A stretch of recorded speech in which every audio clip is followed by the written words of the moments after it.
Good morning, everyone. It's day 3 in Disco Elysium. Our poor confused detective is even more confused than he ever was before. And today we have a couple of things on our agenda, I think. We have our work cut out for us. We have so many tasks. And by the end of this Let's Play, we'll have done all of them. Some of it's less important, like buying pants from Kuno. Some of it more important, like finding speed and sniffing it. This is super important. And also the murder should probably take precedence over everything else, but we'll get to that.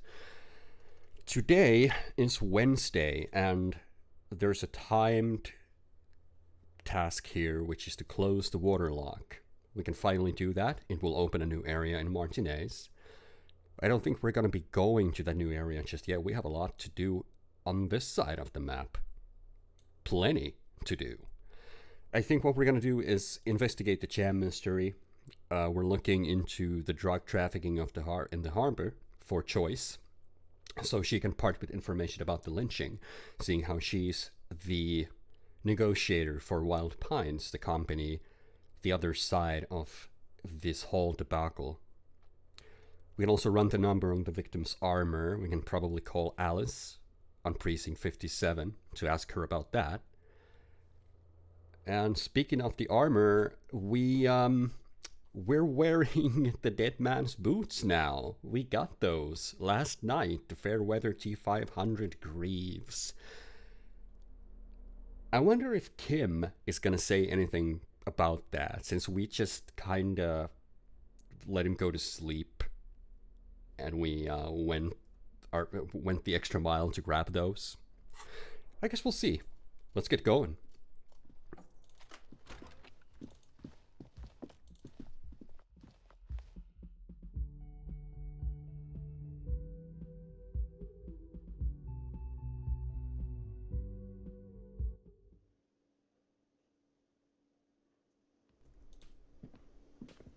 Good morning, Kim.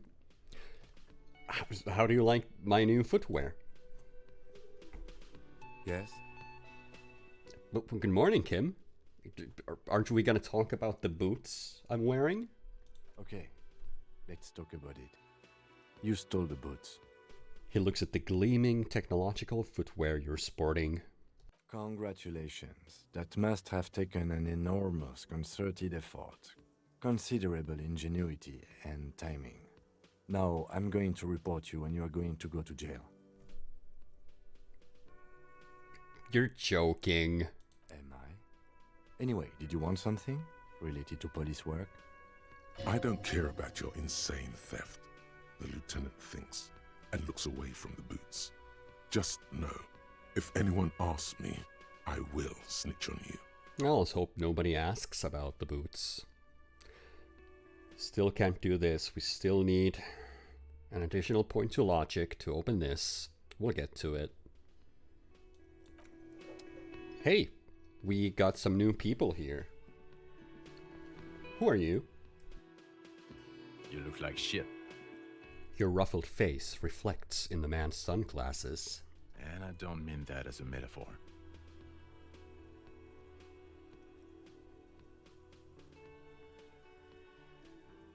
I know. It's intentional. Like undercover? The woman in the RCM uniform interjects. Well, as far as disguises go, this is one of the best I've seen. I mean, I could swear you're an actual bum. Oh, come on, Jean. It looks like it's been a rough week on him. It's not just this week. What you want? There's something about this guy that matches with a face in your head. A similar but different face. He might be wearing a disguise. Huh. Cool shades. Are you wearing a disguise? Yes, it's a hobby of mine. He looks at you inquisitively. As if waiting for some kind of reaction or response. Something to click. It's not happening though. Who is this guy? Kim, who's this guy? I'm not getting involved in this. It's not my style, he thinks, glancing at the man in sunglasses and the woman beside him. Oh boy, they're mad at him. No wonder. He just doesn't recognize them. There's an esprit de corps check. It's pretty high. +1 because we called our station. Let's pick that last. I got some questions for you. I'm a cop. About what? You don't look like a cop. You know what you look like? Like a megastar? Yes, a superstar cop. Of course. This again. Now will you answer some questions for me? Now that we've established I'm a superstar cop? No.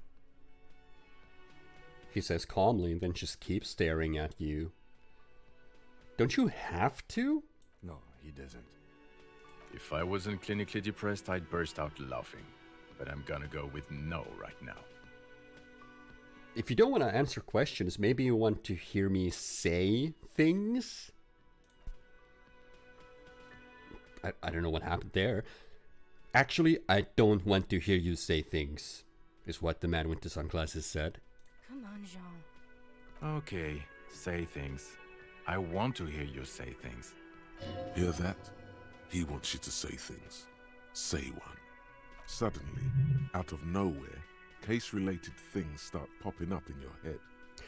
Okay, I'm doing this investigation. A man is hanged. So, do you know who hanged him? Not yet. Yeah, I can see that. Hey, why am I even telling you this?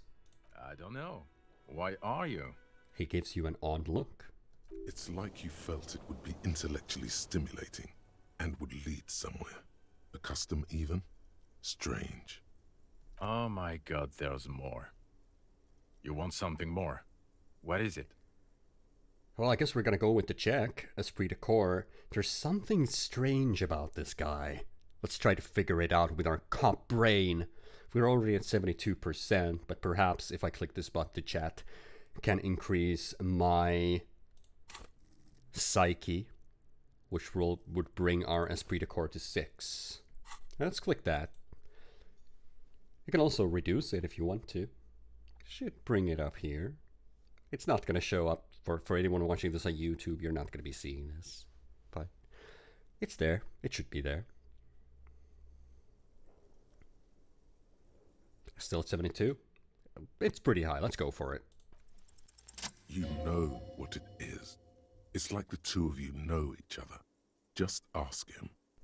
Tell me the truth. Do you know me from somewhere? Oh, I definitely know you from somewhere. Another life. From where? From another life? Yes, from another life. A different life. Maybe the life of a police officer belonging to the ranks of the... To what station do you think you would belong in this alternate and totally fictional reality? How could we not say this? 69. He seems to be observing you through the reflective glass of his eyewear. There's no reply. Perhaps repeat it? 69. Repeating it gets no reaction from the man with the sunglasses. Suddenly, the world is very quiet. Even the howling wind outside sounds a bit embarrassed. Let's go for it for the third time. 69. Repeating it gets no reaction from the man with the sunglasses. Suddenly, the world is very quiet. Even the howling wind outside sounds a bit embarrassed. 99,999,999.9? That's exactly right. Down to a fraction. Really? No, not really. No.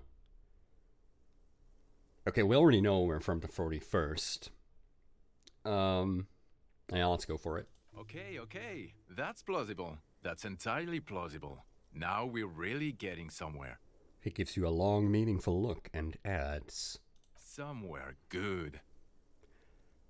let's talk more about that hypothetical Station 41 you mentioned. Something weird's going on with the audio here. It seems to be drowning out some of the dialogue. Oh, the hypothetical 41. Yes, let's fantasize about that. He blinks aggressively. I'm not busy. You're not busy. Let's just play around. So, What would our relationship be in this alternate universe? Let's be crazy. Let's say you and I are partners. How's that for a thought experiment? Kim's cooler than you. I'm sure he's fucking flattered. But Kim is not part of this thought experiment. In this one, we're partners. The lieutenant is silent. Let's not be an asshole. Just this once, let's actually be civil. You seem like a cool guy. I'd love to have you as my partner. Would you now? Or would I be cramping your style? Never mind, partner.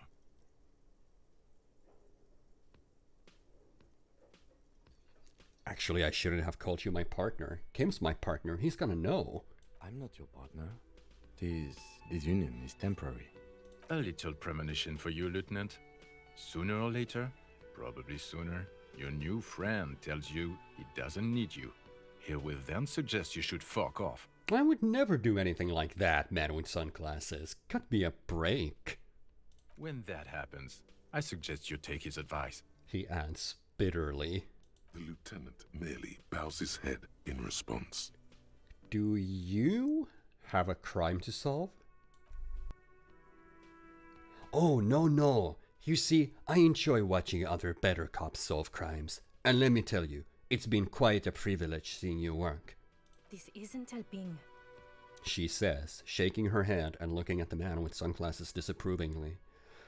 Who else is in our imaginary police station? You're not going to believe this, but police officers. Yes, sir. Solving crimes, locking up bad guys, and get this, and not getting that drink on at 2 o'clock. Just some regular boring motherfuckers in suits and uniforms. Nothing spectacularly extravagant like you, the far-out son of Lung. Who's the far-out son of Lung?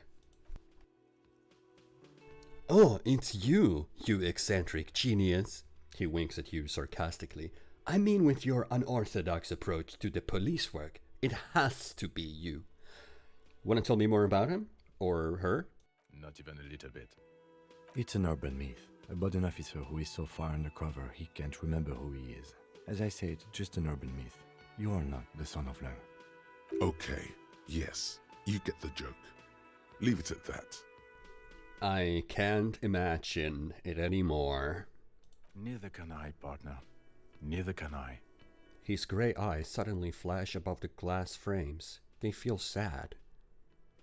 Okay then, see you around. Watch out for yourself, loser. That voice, so very familiar. Did you hear it when calling to your station and reporting your badge missing? Wait, your voice. I recognize it. Oh, really? I wonder where. I lost my badge recently. When I called in to report it missing, you were there. That's the where you remember me from? I have a bit of memory trouble. You don't say. Goodbye then. The voice thing was a coincidence. Run along, asshole. There's no need to be crude like that. Oh, we got a blip. Okay, the man with the sunglasses and his hypothetical Station 41. Weird, right? I know. Super weird. There's something missing here. Something you can't put our finger on. You know what? Just ask him. I know it sounds crazy, and you'll probably get laughed at. But still. I was thinking the same thing. I should just ask him if we're from the same station. Yes, just cross it off the list. It's probably not true, though. Well, let's ask him. Again? I can't believe this shit. He shakes his head, looking like he really is having trouble believing this shit. Look, I just have to ask. Are we from the same police station? I'm going to say no. Just to see what you'll say to that. What'd you say? Yeah, probably not. I don't remember you from anywhere. God fucking shit.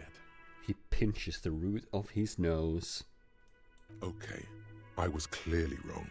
He is a firefighter, male nurse, Animal control agent. Something of that kind. Not a cop. Go on with your cop work. Don't let me stop you again.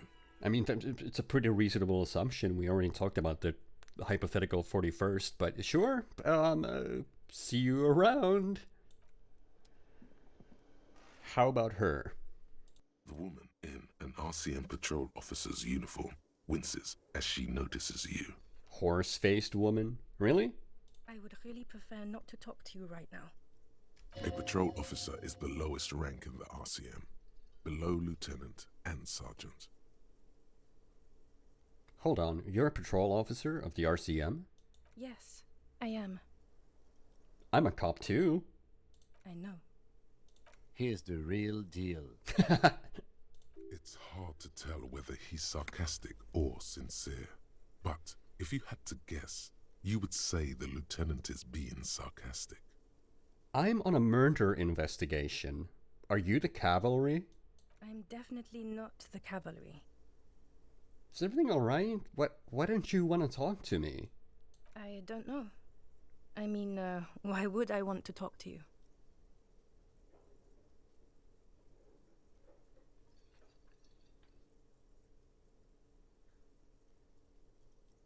I'm a deeply flawed individual, but I bring joy to the world.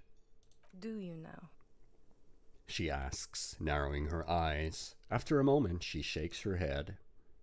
Okay, fine. Let's talk. What did you want? What does one talk about with a fellow officer? Well, let's go one by one. What precinct are you from? What precinct? Am I from? God, he doesn't know. Fucking deranged lunatic. The sunglass-wearing man pushes through his teeth. You're getting an intellectually unsatisfying vibe from this conversation.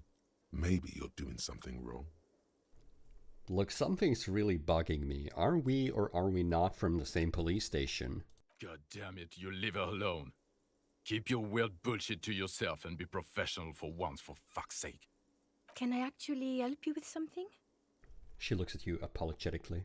Yes, of course. Preposterous. I mean, you would remember if they were, right? Who forgets their squad mates? That's not possible. I mean, we've forgotten about everything else about the world. I don't think that's too far-fetched. Esprit de corps. Are you with him? As we point to the man with sunglasses. Of course I'm with him. Why do you ask? You look cute together.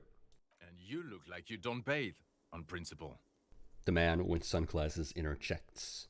Please, let's not turn this into another exchange, okay? Also, I took a bath the other day to get rid of the corpse smell, so it's probably gonna take a couple of baths. But come on. I do bathe. So you're the police, right? Cool. So am I. I don't know what to say. Don't say anything, Judith. What are you, the police, doing here? I'm just looking out for... No one. I'm just a man with sunglasses, and you are... I don't want to call her a horse-faced woman. Say nothing. I just want to do my job, that's all. She says quietly and looks away. Well, I guess that's a goodbye. So that was weird. Hey, Lena. What's kicking? Oh, hello, dear. There you are again. She sounds glad to see you. Somebody does, at least. Can we... should we ask about more crypt? Yeah, let's ask about more cryptids. You know, to hell with it. Let's have more cryptids. That's the spirit, Kim. Of course, officers. Is there a particular cryptid you two are interested in learning about? Yeah, she gave us a pen. On our first day, on our first morning, she gives a pen with the kind green ape. Is that a cryptid on this pen? Hey, you promised you'd only ask about one cryptid. What's this, Kim? I'm only asking about one. But Kim, don't you want to hear about another cryptid too? The lieutenant pauses, thoughtfully, something in him breaks. Ah, fuck it. Let's have more cryptids. Yeah, that's the spirit. Well, the cryptid on your pen is the kind green ape, half war story, half undiscovered species in the genus Homo. War story? Yes, it was reported by soldiers in South Safra during the war. The kind green ape would visit bunkers during the night, healing wounded soldiers with its saliva. Wow, with its saliva? Yes, it has amazing healing qualities. Some soldiers reported growing back limbs, regaining their sight.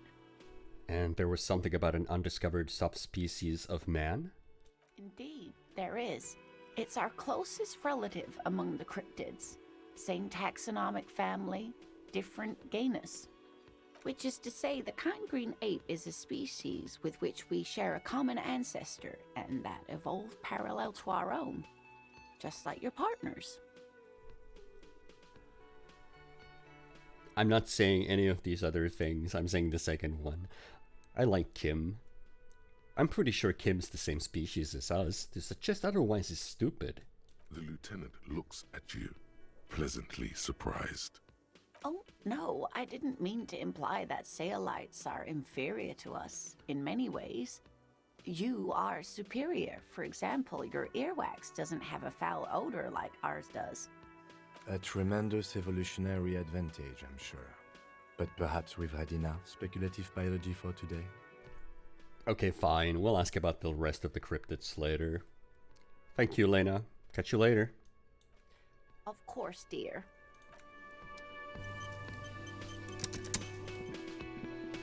Alright. Titus is here with his crew, drinking beer in the morning. Maybe we should do that too, actually. We haven't really had our drink on. We've been awake for almost 45 minutes. Let's speak with this guy first. Hi, gendarme. Another rendezvous.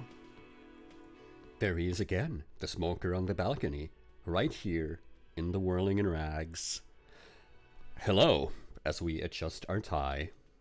I see you found yourself a little something from my wardrobe. Not bad at all. What brings you here? What are you doing here, smoker on the balcony? Admiring the atmosphere. What about you, officer? You know what, let's ask the chat. What should we say? I live here, my room is right upstairs. I'm here to drink myself into oblivion. This is where I'm going to go down in history. I'm gonna sing karaoke. I'm here to kick some ass and solve the case I'm working on. Or, I don't know what I'm doing here. I just go wherever life takes me. Let's see. Do you have an opinion on this? What should we say?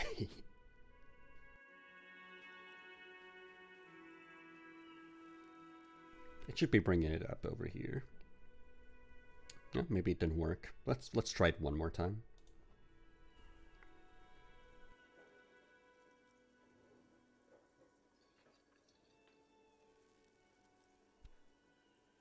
There we go. Oh, it's a 50-50. Well, you know what that means. We have to bring up our dice roller. Let's have a look. Well, we can just roll a d4, and if it's, let's say, if it's 1 or 2, we're going with the first one. 2 or 4, we're going with the second one. Roll them. That's a 2. I like that. I'm here to kick some ass and solve the case I'm working on. Well, here's to you. He raises a glass before taking a sip of his drink, froth grazing his mouth. I met your Sunday friend, by the way. You did? And how did you like him? You were right. He was magical. Magically bureaucratic. I told you, he can be very useful. I guess that's the charm of powerful people. Who is he? A visitor from the first world. He's not like you and me, gendarme. He can always return. Return where? To his opportunities in Occident. Sir Leclerc. Still, his coming and going brings some life to the village. Or is it just money? I don't know. He stares at the bar. What are you, you two? Friends, I told you. Sunday friends. Friends who like to get together from time to time. I like how our character is so completely oblivious to the concept of Sunday friend that we have to ask it. But then again, he doesn't remember the basic concepts of reality. So, what does that mean, Smoker on the balcony? That he won't be there when times get tough, I guess. Is that even a friend? It is. On Sundays. He smiles. Why was he staying at your place in the middle of the night? He has keys. And he likes the view. To the sea, I mean. Well, that's enough about other people. I want to talk about you. What about me, gendarme?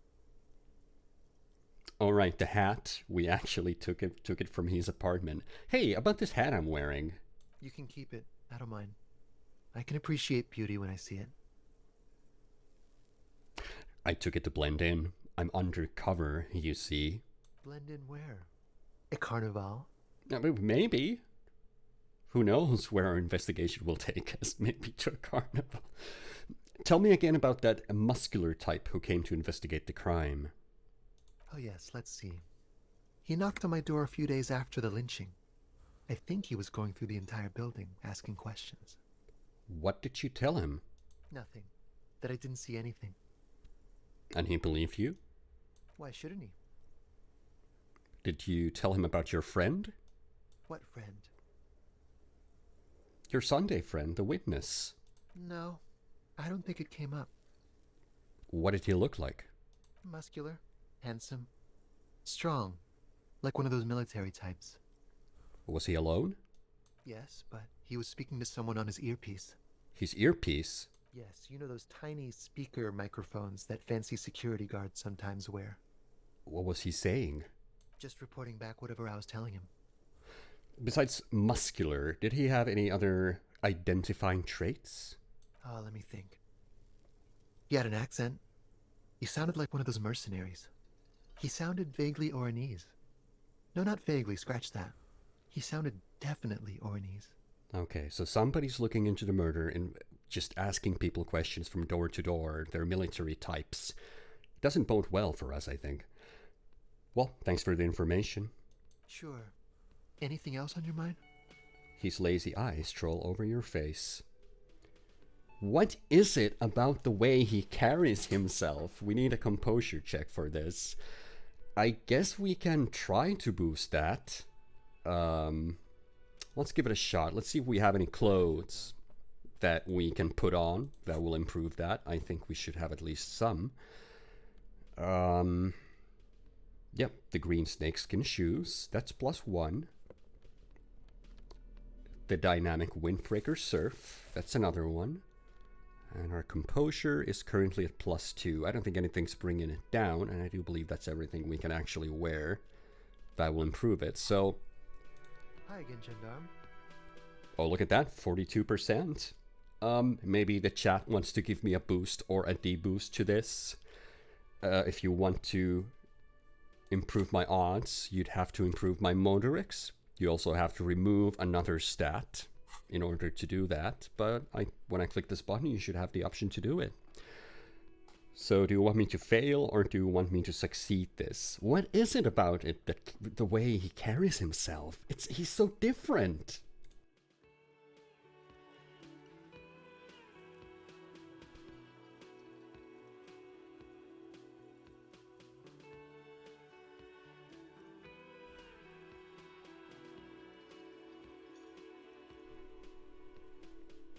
Still 42%, but it's pretty good. Let's give it a shot.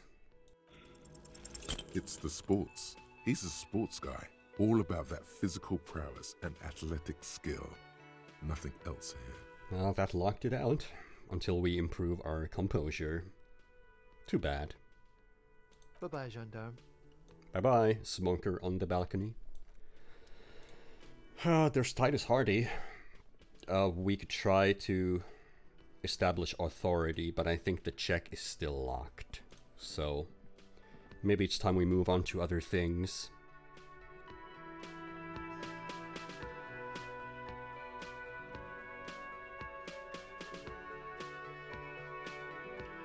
We still have to talk to Everard. We opened a door for him. But before we do, we're also trying to get choices info on the lynching, and that requires either our badge, which is hopelessly lost at this point, I think, or trying to solve who's smuggling drugs through the terminal. And for that, we have the Racist Lorry Driver here, who we can intimidate him into telling us, or we have Tommy Leom, whom we can force to tell the information. I didn't want to do that. So how about we have a nice little drink? It's already, holy shit, almost an hour awake, not a single drink in us. Oh yeah, God's nectar. Our morale has been taking some hits already. Do I have any half-light stuff? I think the gloves are the only ones.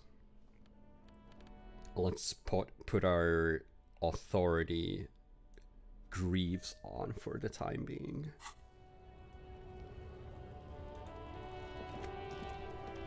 Looking for something, Hunt? Come to tell me to fuck off again? Oh wow, 92%.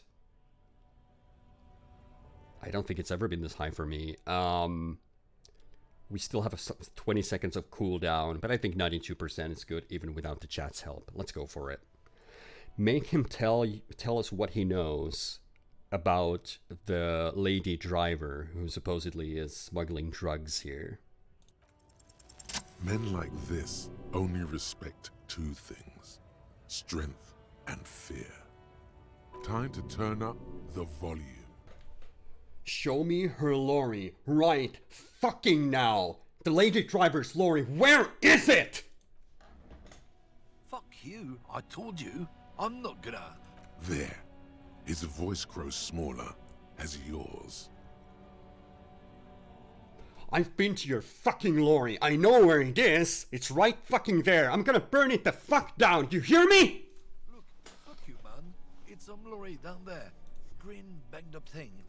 I don't fucking know who she is. When did she go away? I don't know. I don't even know her name. She just rolls with the fleet and acts like a big shot. Some dyke, probably. I haven't even seen her for days. Where exactly is her lorry? Past the monument. Down there. The Green Temple. Now, leave me the fuck alone, okay? A small temple by the monument. Green. Let's get into that lorry. Let's. Hey, that went well. We didn't have to force Tommy to tell us where the lorry is. Oh, what's that? Got a blip. Stop. Between those trucks down there. Smokes. Go get him. What, right down here? Oh, yes. Sweet nicotine eases the pain. Alright, we're making some headway here, actually. We actually learned where the lady driver's lorry is. I suppose it's time we investigated that. If we can figure this out, we can actually get choices info on the lynching, and that would be a good development. We haven't had those lately. This green found, A to Z, contemporaire, is parked in the shadow of the ruins looming overhead. It's seen better days. This must be the one he told us about, unless he was lying. The lieutenant peeks inside. Try to peek in the window. The glass on the side windows is tinted and covered with dust. You can barely make out the shape of the seat and two steering levers. Posters cover the small windows in the back. You can't make out what's on them. Try the door handle. The door is locked. The handle looks shiny, like it's recently replaced. There's no pick in this lock. The owner has put special care into it. It's a recessed design. How are we gonna get this open, Kim? Use the pry bar to smash the window. Open it from the inside. Yes, I like that. Good idea. I don't know how good it is, but this investigation has taken long enough. We can't afford it to take any longer. No, it's a great idea, Kim. We need to equip the tool for this to even work. Let's do that. This green found, A to Z, contemporain, is parked in the shadow of the ruins looming overhead. It's seen better days. 72%. +1 because we lifted the weights. Perhaps the chat can give us a boost. This would be a boost in physique. And I do believe you have to reduce another stat. But if you want to improve my odds, physique it is.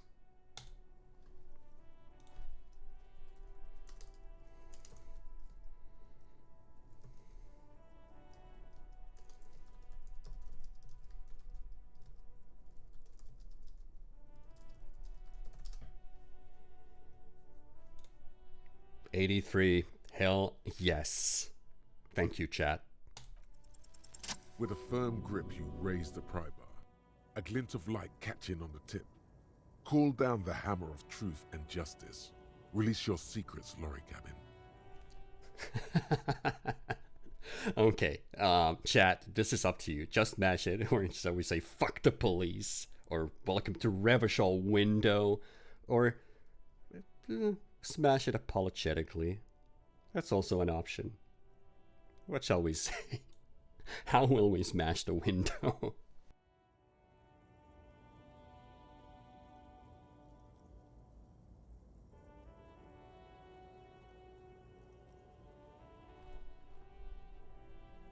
Oh, this is good. We haven't had any sorry cop things. We've said one sorry thing. This would be the second, I believe. I'm sorry, window. The window shatters and droplets of glass fly everywhere, shattering over the lorry floor and pavement. Sato, says the lieutenant and sticks his hand in the window like a common car thief and then opens it. The smell of cigarettes and perfume welcomes you. The cabin inside is plastered with old movie posters. Actresses smile from the walls. There's a radio transmitter in the front and a toolbox tucked under the driver's seat. Some tools lie scattered near the pedals. There's something odd about the passenger seat. The seating fabric has been pulled tight over the lower side of the seat where the toolbox should be. Let's just go through them one by one. Start by admiring the posters. These are movie posters featuring starlets from long-forgotten films from the 20s, the teens, even the 90s of the last century.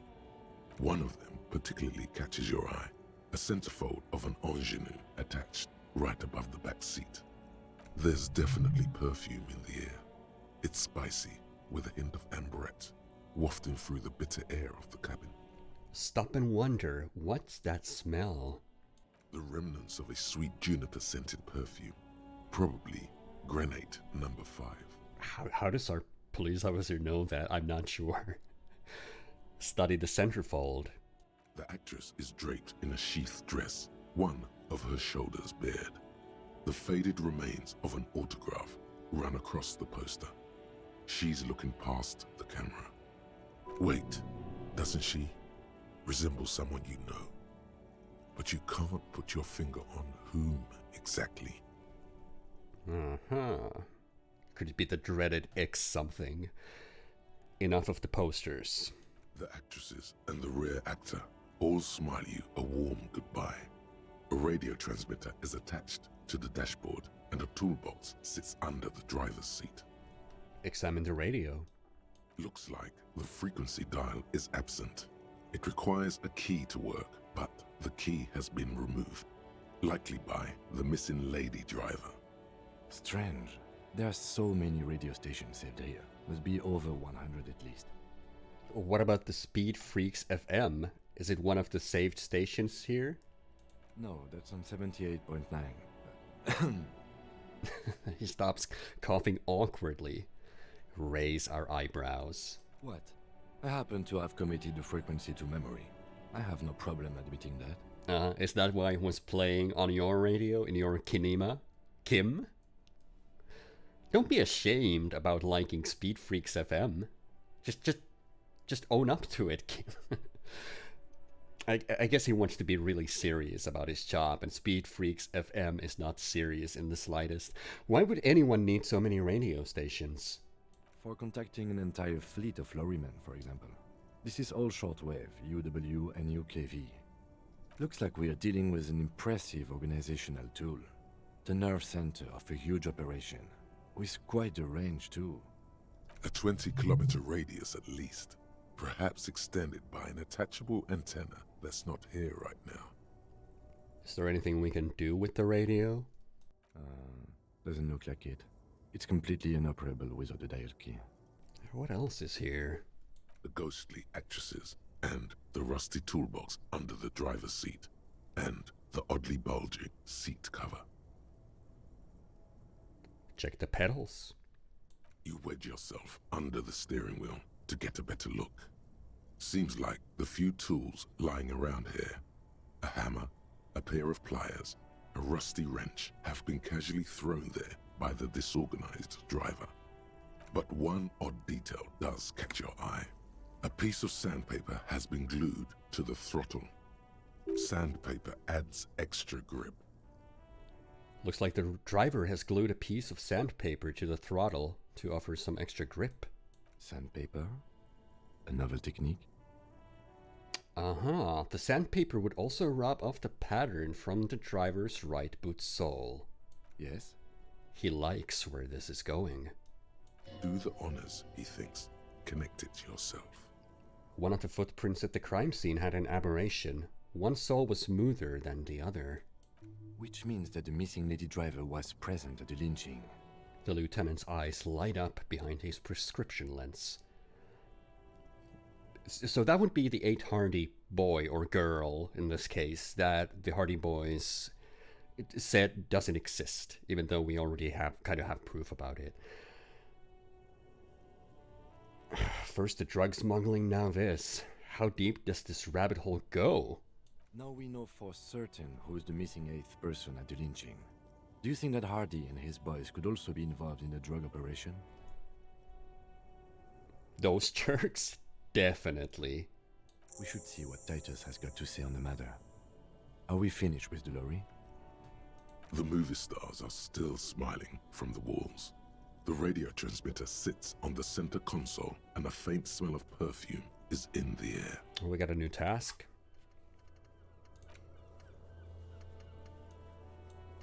It's our first of the day. We can confront the Hardy Boys about the drug trade. Because it's definite, it's clear by now they're connected to it somehow. Let's keep examining the lorry, though. Peel off the cover on the passenger seat. Voila.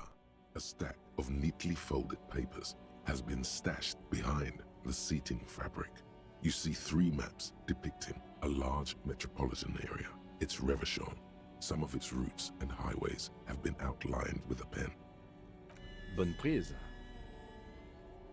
The lieutenant commends you as you shift through the treasure, well worn and folded into neat squares.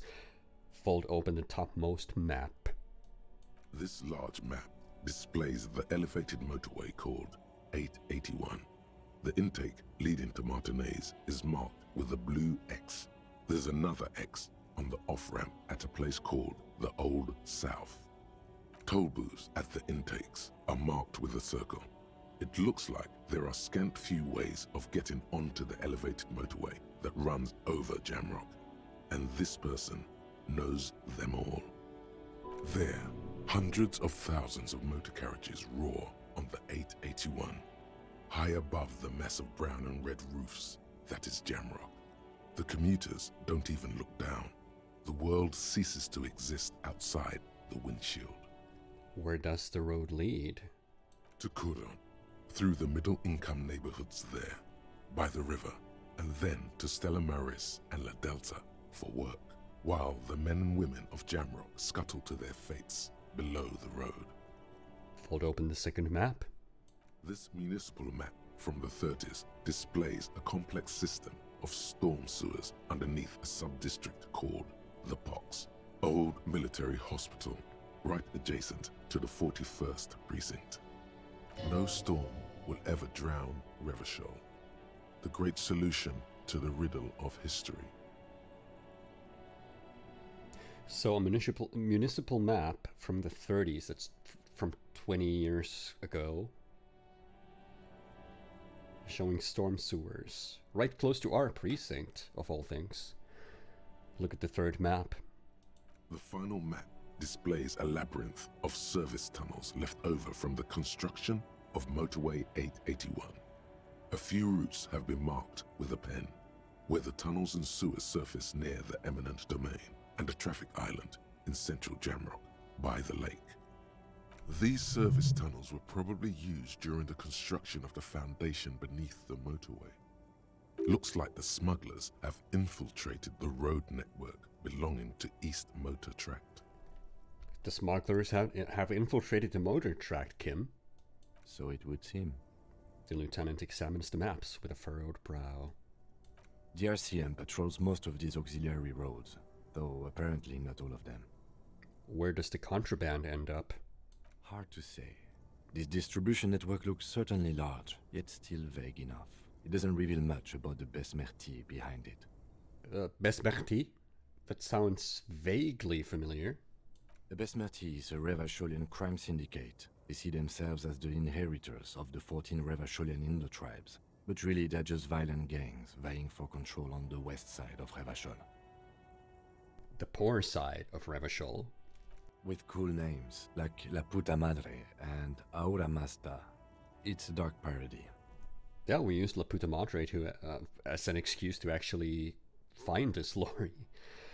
Who do you think is behind this? It's definitely not the Union. They just do some logistics. This operation has spread everywhere in Jamrock. If it's that widespread, then Madre remains the most likely suspect. Here's bad news.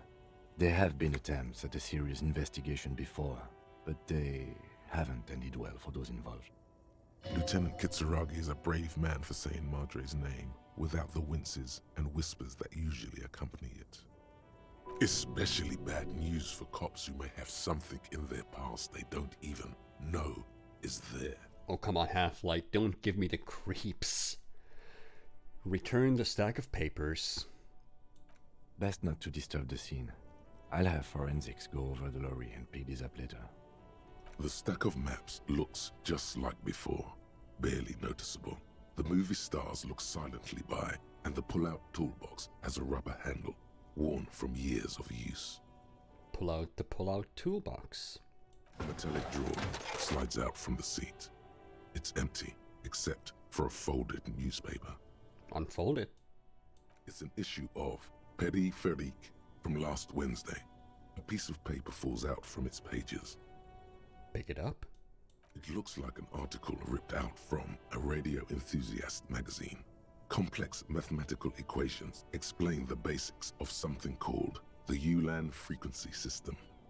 These formulas look oddly painful. Maybe it's the hangover, but they give you a headache. The Ulan frequency system? I've never heard of that before. I know of FM, AM, UKV, but... His thought trails off. Ulan, maybe we should keep that in mind. Push in the pull-out toolbox. The pull-out toolbox slides back into its nest. The rest is as it was. Posters, a radio, dust on the windows. Guess we're done. Close the door. You close the rusty old lorry door. Great. I think we got everything. A word, detective? Before we return to Joyce? Oh, I think we just gained a thought. Rather, we internalized a thought. Let's see what it is. The suicide of Kraz Mazov. It's clearly a lie. Kraz Mazov didn't shoot himself. Reaction was on the counteroffensive. The State Day Palace in Mirova was surrounded. He was either assassinated or died in the bombing. You might even have evidence to support this, somewhere in your brain. Mazov was never given a state funeral by the communists. Some people even say the body that was recovered from the ruins wasn't his. There, good. Hero restored to glory. Carry on, comrade. Hell yes, Krasmazov, the leader of the revolution, did not kill himself. Hero restored to glory. Thusly. What this gives us is +1 to rhetoric because of Mazovian ethics, and white check failures heal all morale. That might be useful. We've lost a lot of morale during the playthrough, which also means that whenever we lose a check that would reduce our morale, it's just gonna fill it right back up. So this is not a bad thought to have. Let's have a look at other things. Revacholian nationhood, we got this last time because Chad wanted us to say fascist things a number of times, and now we're a nationalist, communist, centrist, market liberal, which makes a whole lot of sense. Inexplicable feminist agenda, white mourning, actual art. There's a lot of stuff we could learn. And we do have a thought cabinet unlocked, so there's no reason for us not to start internalizing one of these. I don't want to do Revacholian nationhood. I'm really not. I'm not crazy about our fascist side, so I'm not going to do that. At least not yet.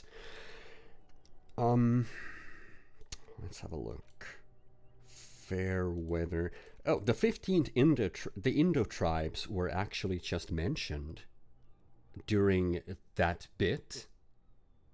It takes 5 hours to internalize. So the Indo tribes are basically giant companies, and there are 14s, and we're thinking there was a 15th one, wasn't there? But what the heck was it? Sure, let's start doing that. It's gonna take us 5 hours and almost 6 hours to internalize. It should be fine. All right, Kim, what did you want to say? All right, we've finished here. Let's quickly debrief and go over what we found, so we don't do it in front of the company rep. Sounds like a good idea. What do you think of all this, Kim? Honestly, I'm quite worried by what we've seen so far. The evidence seems to point to a rather extensive and well-organized operation. I'm especially intrigued by that radio transmitter, particularly the sheer number of stations it can connect. Looks like this alleged drug trade casts a wide net. This means it's well funded. Technology like that, a major player must be financing it. I'm not sure what the Ulan frequencies are all about, but they may hold some significance. Perhaps it's a better way to connect between fleets while avoiding frequency bleed, or maybe it's used to tap into RCM networks. Listening in on your calls between you and your station, a worrying prospect. Oh, and the maps we found. They reveal the geographical extent of the operation. Looks like they've used abandoned tunnels and access roads to stay hidden. This is useful info. And last but not least, it looks like the Hardy Boys knew this driver, as we know that she was present at the lynching. This may be the Union connection we've been searching for. See, I think if we actually didn't discover the lady driver being part of the Hardy Boys, this bit of the dialogue wouldn't show up. So they had to account for a lot of stuff. And some of it went amiss, which you'd expect, with a game with over 1 million words in it. But here we go. The probe and the case converged, he thinks. This was quite the find. What about the movie posters? How do they factor into all this? As elegant as they are, I don't think they are relevant to the drug trade. Don't be fooled. Desire always plays a role. Yeah, man, we are so oblivious to this thing about people of the same sex being interested in this. Okay, a lot of women there, especially for a lady driver's cabin. Yes, well... He doesn't say more. Unimportant. So it turns out this is connected to the Union. Like Joyce told us, yes, logistically. But don't expect to bust this open during our stay here. At best, this is an angle we can use against them to other ends as extra ammunition. Sounds good to me. Will the RCM open an investigation into this? We should return to the murder case. See what Joyce tells us about the lynching. When we are done for the day, I call my station and suggest our narcotics department look into it. There are more than enough grounds to start an official investigation, sometime later when we are done here. We do not want to get caught in that. He stops to think. What are you thinking? The fact that one hasn't started already gives me pause. An investigation, I mean. Especially if the Madre grouping is involved, and I can't imagine they aren't. It's certainly worrisome. Corruption? All the same, I don't like the idea of internal affairs descending on the matter. That won't help anyone either. Okay. Debrief over? Debrief over. After you. Alrighty. Well, we got a couple of new things. We can confront the Hardy boys about the drug trade, but I think for now we should report back to Choice because she still hasn't disclosed info on the lynching, and she wanted us to look into this. Now we have looked into it. So let's go to Choice, have a chat with her. Hey, officer, got a yeah, I got a minute. I saw you poking around in Lady Driver's lorry. She in trouble? The racist told us where her cabin is. We only searched it. Still better than me, I guess. Told you there's plenty of others who tell on her. But is she in trouble? Yeah, I guess we could leave this up for the chat. It's not a meaningful choice by any means, but shall we say she's gonna be fine? There's got to be an investigation, or we can't disclose the facts of an official investigation, which would be the reasonable answer. But if chat has shown anything, it's that we're far from reasonable. Let's see what chat thinks of this.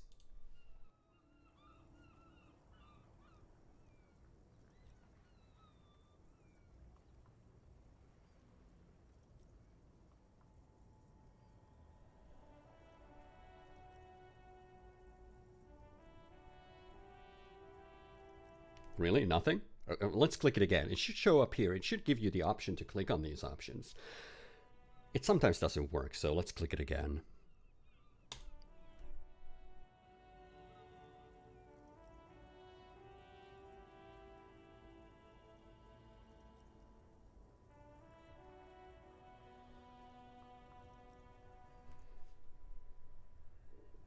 Huh, I guess not. I guess chat doesn't have an opinion. Sorry, man. I can't disclose the facts of an official investigation to you. It's that bad. Man, what should I do? What should I do to help her? No need for you to do anything. Don't worry. The police are looking into it. Yeah, maybe I should just keep my head down and work on my rhymes while I can. Yeah, those rhymes. What with those anyway? Oh, you know. Tommy Leham's gonna be a musician. Sprechgesang, but with beats. I've got a lot of free time on the road to hone my craft. Sprechgesang? So that was spoken word, that is, I think. The correct grammar is Tommy Lehom. Lehom, yeah. Why Tommy Lehom? Tommy Lam was taken. My real name's Jerry Lafitte. Tommy's way better. It is way better. Alright, I had another question actually. The man taps his fingers rhythmically against his arm. We still have an empathy check, but it is locked. We'd need to improve our empathy. Let's see what our empathy is at, actually. It's at 3. We only have 2 skill points to spend at this time. I don't think I want to expend any points before we have more checks to do. But hey, there's the Kinema. We can call Alice and ask about the armor's serial number now. Inside, you see a set of steering levers, a radio microphone, a pull-out toolbox, and the soft glow of the fuel preheater gauge. Pick up the radio. This is Precinct 57. How may I assist you? Did you find more about the owner of the armored boots? Sorry, sir. I still haven't heard back from the database people. Try calling again later. Is there anything else I can do for you? I suppose not. Thank you, Sylvie. Alice, whoever you are. 57, over and out. Her voice disappears into the void. In the cabin, you see a set of steering levers. Yes, we've heard this several times by now. Okay, I suppose let's go talk to Choice. Seeing how we just discovered that the Union, probably the Union has a hand in this, but at the very least there's a hardy boy, or a hardy girl, who is operating the entire thing from her lorry. So she's probably going to be interested in hearing about that. And as we do that, she should also give us information about the lynching, which we've been aching to hear since day one. We've been waiting on this information for 2 days. Hello, Choice. Actually, let's see. Let's have a change of clothes. What should we? What do we need with Choice? Oh, Kim's. Oh, this looks weird. Kim's head is just showing up on the menu. That is. That's not supposed to happen. Fine. Let's see. Encyclopedia versus Logic. I like Logic. I also like Esprit de Corps.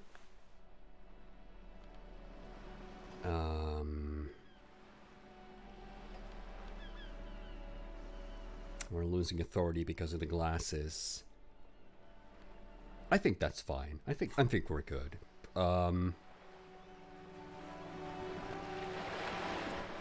Yep, let's go with it.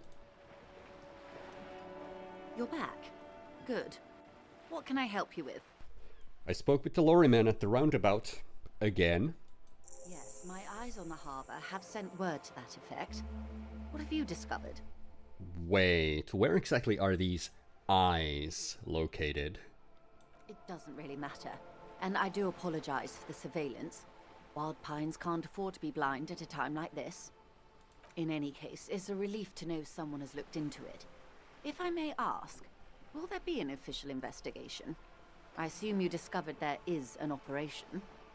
If there is an investigation, it will be part of an ongoing operation, subject to confidentiality. I'm sure you understand. Of course, detectives. In any case, you've held up your end of our arrangement. I trust you with the rest. Now it's my turn. I wouldn't normally break protocol like this, but the situation demands it. If you don't solve this murder, I'm afraid we may have a bloodbath on our hands. The words bloodbath sound cold in her mouth. They taste of iron and strawberries. What was that about a bloodbath? Yes. I'm afraid this strike may descend into a small-scale civil war, with possible consequences for all of Rivershoal West. Since you are sharing, then, this is also the RCM's worst-case scenario. Then we're on the same page, as grim as it may be. I've already heard about a connection between the lynching and the strike, but I do need your testimony. I have an indirect role to play, I'm sad to say. My employer experienced a momentary lapse of faith in me. In that moment, they elected to deploy a private military contractor as an insurance measure.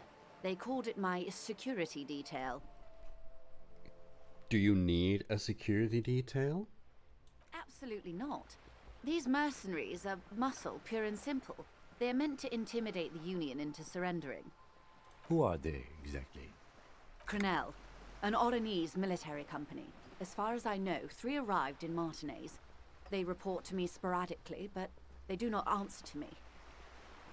To be frank, our relationship is deteriorating. They wear ceramic armor, have semi-automatic weapons, and years of combat experience. They also have trauma and stressor disorder, and no idea how to conduct themselves in an urban civilian environment. So, what happened? The story is, one of them, the Colonel, I don't know his real name, sexually assaulted a local woman while he was drunk and separated from his unit. This allowed some of the more militant Union members to subdue him. Oh yes, this is what we heard from Titus Hardy. one of the union's the leader of the union's military wing, that there was a rape, but he wouldn't part with the details so far. But it does, it matches up. He was taken out behind the whirling in rags and lynched last Sunday night. And then? Nothing. Mr. Clare refuses to let me into the harbour. I have not been able to discuss this matter with anyone there. The remaining 2 Crenell contractors carry out their orders, for now. For now? It's a smokescreen. In secret, they are conducting an independent military tribunal into the lynching. Once this investigation is concluded, executions will follow. What is the nature of this so-called investigation? Whether to execute one, some, or all of the Union militants. It will be all of them. The decision is already made.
Oh, so my mic was muted, by the way.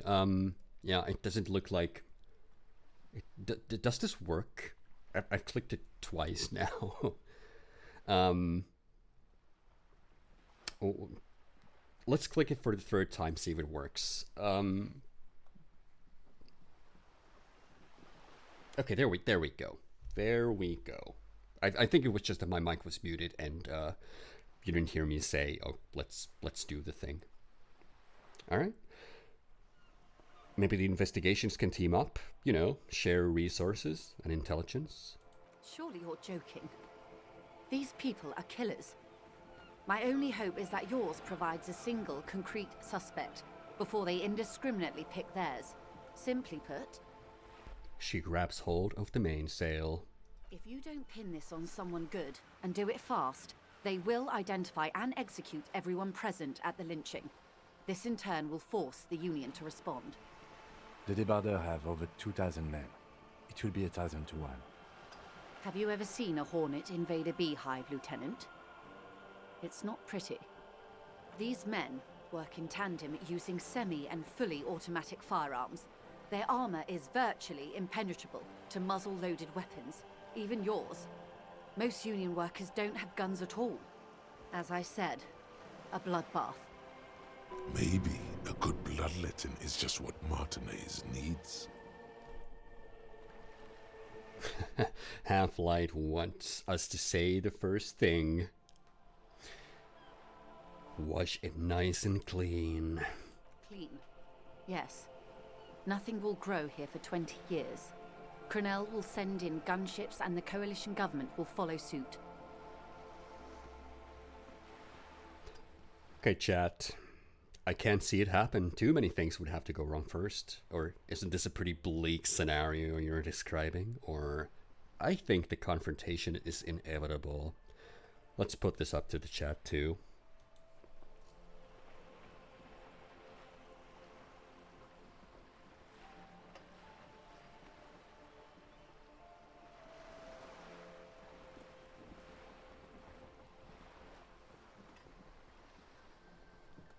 Yeah.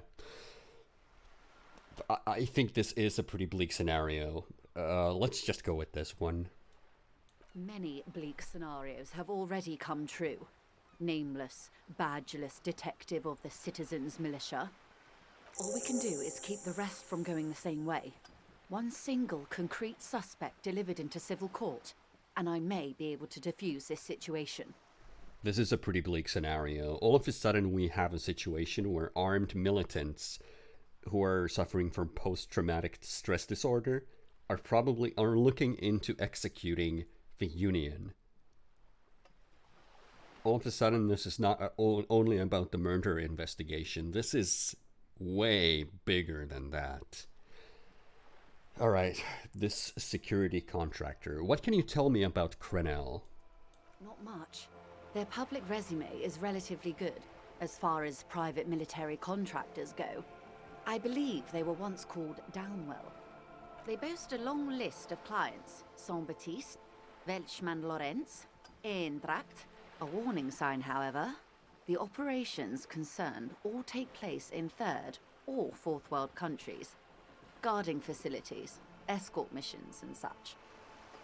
Meaning they're used to operating in war zones. Yes.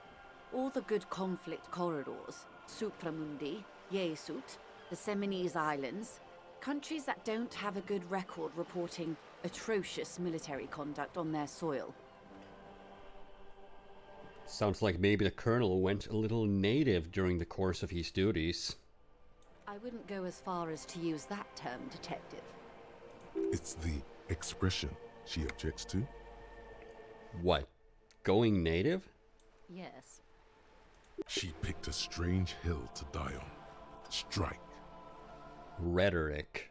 Our political brain wants us to strike. Let's go for it.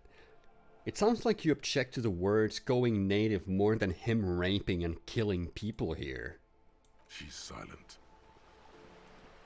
That's odd. She's never silent. She always has a comeback. What is the purpose of this, detective? This is where you draw the line. Going native, not at hiring a paramilitary death squad? Paramilitary death squad is a bit rich. But yes, were it up to me, I would have at least vetted them more thoroughly. Alright. Do you have anything else on Crenell? Sadly, no. Before this happened, I had little interest in them. Now that I do, I don't have the resources. She thinks. If you still have access to the ICP's database, you could run a better background check than I ever could. It may take some time, though. She thinks. Again. Do you know a lot about the inner workings of the RCM and the ICP, ma'am? In my line of work, it pays to do your research. I was prepared to deal with the RCM. I did not think I'd be dealing with a group like Crenell. Could you contact the company and tell them to call them off? I have. And they will. However, these orders take time to reach what is basically a rogue unit out in the field here. Until they do, it's all on us. She's being truthful. She is pressing them as hard as she can. You said the deceased assaulted a woman? Or he didn't. This is information passed on to me from some teenagers loitering around the canal. I cannot testify by it. Who did the passing on then? The remaining contractors. Their tribunal. It's what they believe. What did these teenagers by the canal say? That the man was killed because he assaulted a local woman. I've asked around a bit. This seems to be the accepted story around Martinez.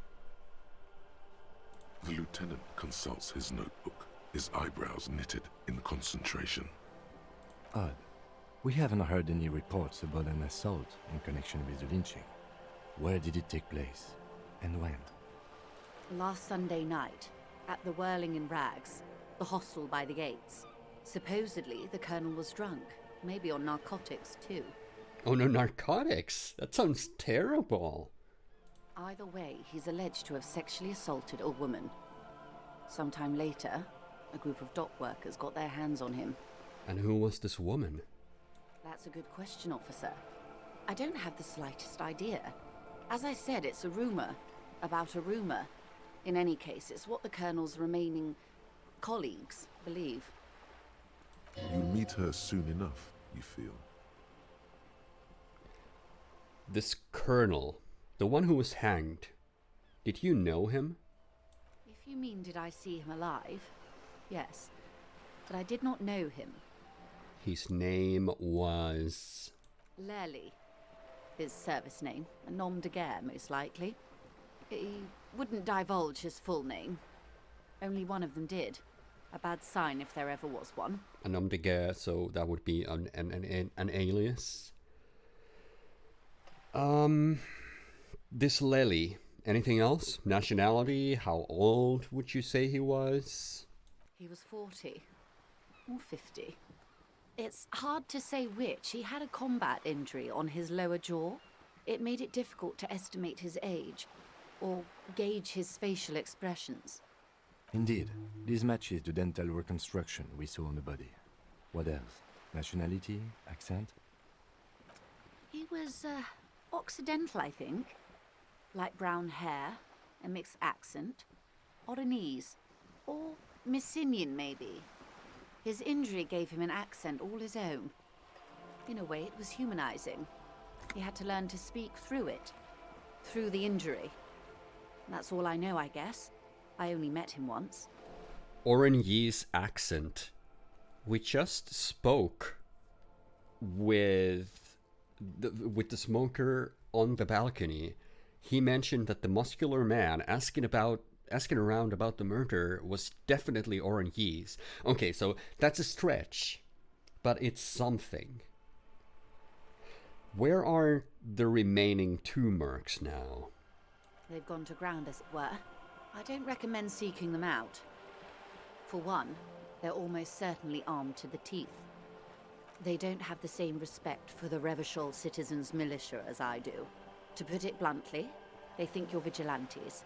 Ghetto savages. It will not be a fruitful meeting. Oh, we have the nationalist option here. They just need someone to put the fear of Revachol into their hearts. Or we'll confront them directly. I think for right now, we want information. I'm just gonna go with the first one, and we still need to know where they are. You're likely to run into them eventually. When that happens, I'll be in a better position to mediate if I don't appear involved. We have a red check. If this is a one-timer, where are these mercenaries? If we fail this, which doesn't seem likely, logically speaking, we're never getting this. But it's at 97% because one, clothes didn't fit right, scab litter built like brick, didn't pass background check. Where are these mercenaries? Let's try to figure it out. One is obviously the scab leader at the harbour gates. The one chanting the idiotic slogans. He's barely maintaining his disguise. The other has a vantage point in a building south of the roundabout. They were keeping tabs on you while you were canvassing the lorry drivers. One must be the goon in ill-fitting work clothes by the harbour gates. The scab leader. That may be so. I still hope you heed my advice. There's no need to kick the hornet's nest. For all your talk of averting this catastrophe, the situation at the gate is a powder keg. Does this not bother you? Of course it bothers me, Lieutenant. But my hands are tied. How would my employer react if it appeared I were intervening on behalf of the Union? Your concern may be appearances. Ours is keeping the peace. Attaboy, Kim. One's probably in a building overlooking the roundabout. Would afford a good vantage point. In any case, it's practically inaccessible. Where is your radio for contacting them, if I may ask? Do you have an earpiece? Heavens no. I'm not an undercover agent. There's a short wave at the ship's wheel. She nods toward the sloop's cabin. I had another question for you. I hope I can answer it better. How much time do we have? Until the executions start? Truthfully, I don't know. It depends on their progress identifying the members of the lynch mob and their impatience. They don't report their progress to you? Not on this matter. I'm afraid they consider this a personal initiative. There's a brief silence. Seagulls squawk over the bay. It's a matter of days, not weeks. Oh, I guess that's enough for now. I am sorry to have been the bearer of bad news. If there is anything else I can help you with, please ask. Yes, about the tattoos from the about the photo of the dead man. We can ask about that. Perhaps we should. Can you tell me about these tattoos? Of course. Excuse my hesitation before. She reaches over the guard wire and takes the photo, holds it in her hand. For about half a minute, in silence. She wears fingerless gloves. Her fingernails are cut short and fractured, like those of a working woman. It was taken with a trigette not long ago. This is the man's upper body. There were no more markings on his hands or legs. What do you think? Sorry.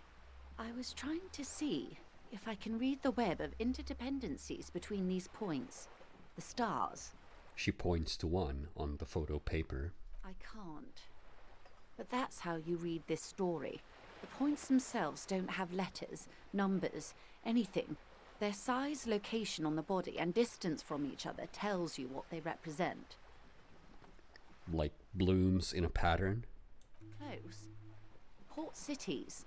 This is an Oronese map of the waterways, a sailor's tattoo worn by wayfarers of the Dolorian century. Over 300 years ago, the sailors would mark their bodies to map their travels. What's the use of this map?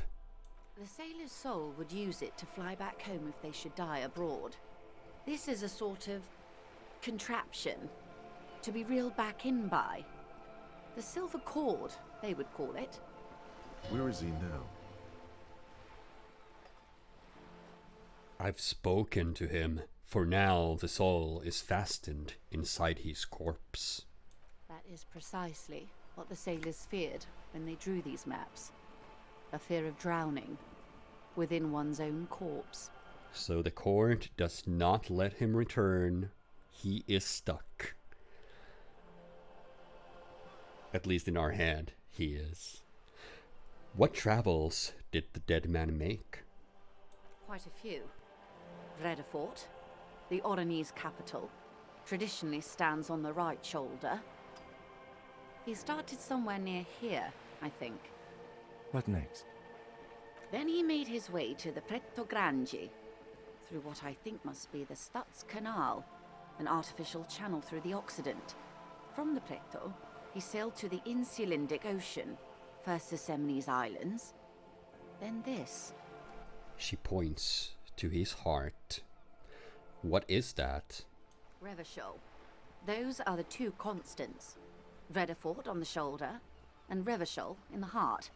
They started the tradition of these maps right after the discovery of Insulinde, at the dawn of the Interinsulary Age. The old world passing by, and the new world already here. You said you can't read it. I can't. This man was no sailor, and these are no ports. I can understand geographic fragments, but not their meaning. Well, who could tell me more about them? His platoon members? The other contractors, though I do not suggest you go and show them that picture. This man was their friend and comrade. No, we need the information. Let's ask the mercs about those tattoos. Do what you have to do, Detective. I don't think deciphering that tattoo should come before public security, but if you should wade into the mob to find out, I couldn't stop you. We will be careful, ma'am.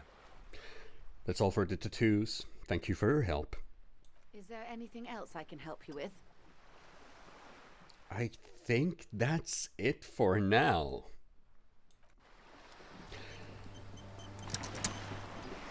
Oh boy. So, our murder investigation now has turned into a powder keg where the military contractors for the Wild Pines group are now seeking revenge over Titus, Hardy, and the Hardy Boys, the Union military wing, they want revenge, and they're around and about, suffering from PTSD, can't conduct themselves in in an urban civilian environment. All of a sudden, the gravitas of the situation is like, wow, what are we gonna do about this? We're an amnesiac, drug addict, alcoholic cop, and if we don't do our job right and pin this on someone, people are gonna get killed, possibly by the hundreds, eventually maybe thousands. I think that's a good cutting off point. We managed to find out about the drug trade being conducted by the Union. It's such a mess at this point, but rest assured, it will all come together eventually as we continue on in Disco Elysium. I'll see you next time.